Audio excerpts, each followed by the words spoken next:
ಎಲ್ಲರೂ ಅಮೇರಿಕ ಜೊತೆಗೆ ಹೇಳ್ತಾನೆ. ಇವತ್ತು ಅಮೇರಿಕ ದಿವಾಳಿ ಅಂತನೂ ಇವತ್ತು ಅಮೇರಿಕ ಮಾತು ನಡೆದಾಗ ಏಕಾಂಗಿ ಆಗಿಬಿಡ್ತು. ಈಗ ನಮ್ಮ ಭಾರತದ ಪರಿಸ್ಥಿತಿ ಏನಪ್ಪ, ಇವ್ರಿನ್ನು ಈ ದೇಶ ಬಿಟ್ಟು ಓಡಿ ಹೋಗಿಬಿಡೋರು ಯಾರು ಕಾರ್ಪೊರೇಟ್ಗಳು. ಅವ್ರು ಓಡಿ ಹೊಂಟ್ರಪ್ಪ, ಅದಕ್ಕೆ ಯಾಕೆ ಇವರು ಆಗೋದಿಲ್ಲ. ಆ ಪ್ರಮಾಣದ ದುಡ್ಡನ್ನು ಗಳಿಸಿಕೊಂಡ್ರೆ ಕೊಟ್ಟು ಓಡಿ ಹೋಗಿಬಿಡ್ತಾರೆ. ಭಾರತದ ಪರಿಸ್ಥಿತಿ ಏನು ಇವತ್ತು ನೋಡಿರಿ.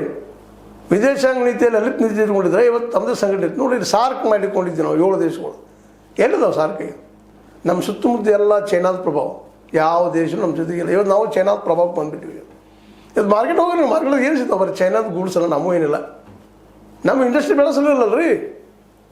ಅದು ದುಡ್ಡು ಹಾಕಲಿಲ್ಲ, ಶಿಕ್ಷಣಕ್ಕೆ ದುಡ್ಡು ಹಾಕಲಿಲ್ಲ. 2% ದುಡ್ಡು, ಆರೋಗ್ಯಕ್ಕೆ 2%. ಮತ್ತು ಆರೋಗ್ಯ ಇಂಪ್ರೂವ್ ಆದ್ರೆ ಹೆಂಗೆ ಆಗ್ತದೆ ರೀ? ಶಾಲೆಗಳು ಎಲ್ಲ ರೊಕ್ಕ ಕೊಟ್ಟು ಕಲಿಬೇಕು, ರೊಕ್ಕದಾರಿ ನೋಡ್ಬೇಕು. ಹಮಾರಿ ಆಗ್ಬೇಕು, ದುಡ್ಯಾಕೆ ಹೋಗ್ಬೇಕು, ಕೃಷಿ ಕೂಲಿ ಆಗ್ಬೇಕು. ಇದ್ರಲ್ಲಿ ಮತ್ತೇನೂ ಇಲ್ಲ. ಅವ್ರು ಕೊಡೋದೆಷ್ಟು ಬದುಕಿ ಸಾಲೋದಿಲ್ಲ, 2 ಹೊತ್ತು ಊಟ ಸಾಲೋದಿಲ್ಲ. ಜೊತೆಗೆ ಸಾರಾಯಿ ಒಂದು ಜೋಡಿಸಲ್ತಾರೆ. ಸಾರಾಯಿ, ತಂಬಾಕ ಸೇದುದು, ಕುಡಿದು ಅವಳು ಸೇರಿಸಿಕೊಳ್ಳೆ ದುಡಿದ್ರೆ ಮತ್ತು ಅವಷ್ಟು ಅರ್ಧ ಕಟ್ಟ ಆರೋಗ್ಯ ಮೇಲೆ ಇಫೆಕ್ಟ.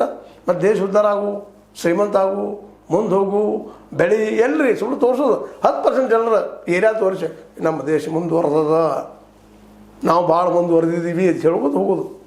ವಿಶ್ವಗುರು ನಾವು ಅಂತೇಳಿ. ಯಾವ ಅಮೇರಿಕಾದವಾಗಲಿ, ಯಾವುದೇ ಯುರೋಪ್ ಕಂಟ್ರಿಗಳ ವಿದ್ಯಾರ್ಥಿಗಳಾಗಲಿ ಭಾರತಕ್ಕೆ ಕಲಿಯೋಕೆ ಎಷ್ಟು ಬರ್ತಾರೆ ಲೆಕ್ಕ ತೆಗಿರೋದು. ನಾವು ಹೋಗೋಕೆ ಪ್ರಯತ್ನ ಮಾಡ್ತೀವಿ ಅಮೇರಿಕಕ್ಕೋ ಯುರೋಪ್ಗೂ. ನಮ್ಗೆ ಎಲ್ಲರೂ ಸಿಕ್ತು ಓಡಿ ಹೋಗ್ಬಿಡ್ತೀವಿ ನಾವು. ಇಲ್ಲಿ ಅವರ ಕಲ್ತಂತವ್ರು ಕಲಿಯೋರ ಕಡಿಮೆ, ಅದ್ರಾಗ ಮತ್ತೆ ಓಡಿ ಹೋಗೋದು ಜನ. ಅದು ದುಡ್ಡು ಕೊಟ್ಟು ಕಲ್ತಿರ್ತಾರೆ. ಅವ್ರು ರಿಕ್ ಮಾಡೋಕ್ಕೆ ಸಾಧ್ಯ ಇಲ್ಲ. ಸರ್ಕಾರ ಎಲ್ಲರೂ ಕಲಿಸ್ಲಿಕ್ಕಿಲ್ಲ. ಕಲಿಸ್ತೀವಿ ನಾವು ಅಂತ ಹೇಳೋದು ಸರ್ಕಾರಿ ಏನಂತೀವಿ ಗೋಡಾವಣೆಗಳು ಹೋಗಿ ಕೊಡ್ಲಿಕ್ಕೆ ಸಾಧ್ಯ. ಅಂಥ ಸಾರಿಗಳು ಟೀಚರ್ ಸರಿಯಾಗಿ ಬರುವಾಗಿಲ್ಲ. ಅಧ್ವಾನ ಈ ದೇಶದ ಶಿಕ್ಷಣ ವ್ಯವಸ್ಥೆ.